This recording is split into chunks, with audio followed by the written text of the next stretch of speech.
Let's take you live to Canberra now. Jim Chalmers is on his feet. He's outlining a final budget outcome, Labor's first surplus in about 30 years. People who are doing it tough. Now, surplus is not an end in itself. It's a foundation from which we help people and we invest in the future of this country. Now, one of the reasons why you won't see us flogging back in black mugs or doing all the sorts of self-congratulation you saw from our predecessors is because we understand a couple of important things.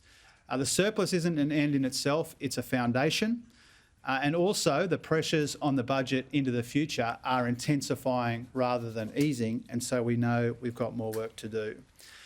Now, this surplus is a consequence of spending restraint, banking upward revisions in revenue, and also finding substantial savings in the budget.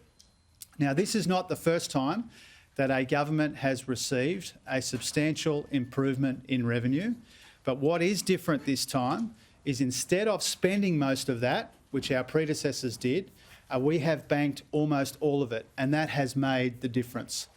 There has been a substantial improvement in the budget position, but governments have choices when that happens, and what we've chosen to do is roll out billions of dollars in cost of living help, invest in the future, and bank almost all of this upward revision so that we can get the budget in much better nick. Now, it's really important that we have this surplus when inflation was at its most acute, but also as we confront together an uncertain global economic environment. This is partly about rebuilding our buffers against uncertainty. It's about getting the budget in much better nick so that we have more flexibility to move if we need to in the future. If the downturn is more substantial than what we're forecasting, it also acts as a bit of a buffer against this global economic uncertainty.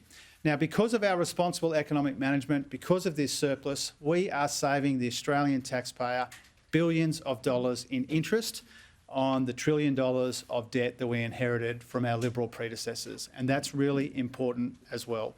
Getting the budget in better nick, avoiding some of the debt which was in our predecessors' budgets, avoiding some of that interest repayments, that has been really important, and it gets us in a better position for the future.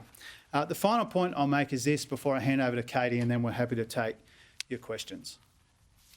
Whether it's the improvement in the budget, the resilience of the labour market, the progress that we've been able to make on wages, this is a tribute to the Australian people for the way that they have responded to our economic plan, the progress that we've made together, creating 500,000 jobs, getting the budget back into surplus, getting wages moving again. These are all core elements of the Albanese Labor government's economic plan. And the fact that we are making progress on these fronts is a tribute to the Australian people.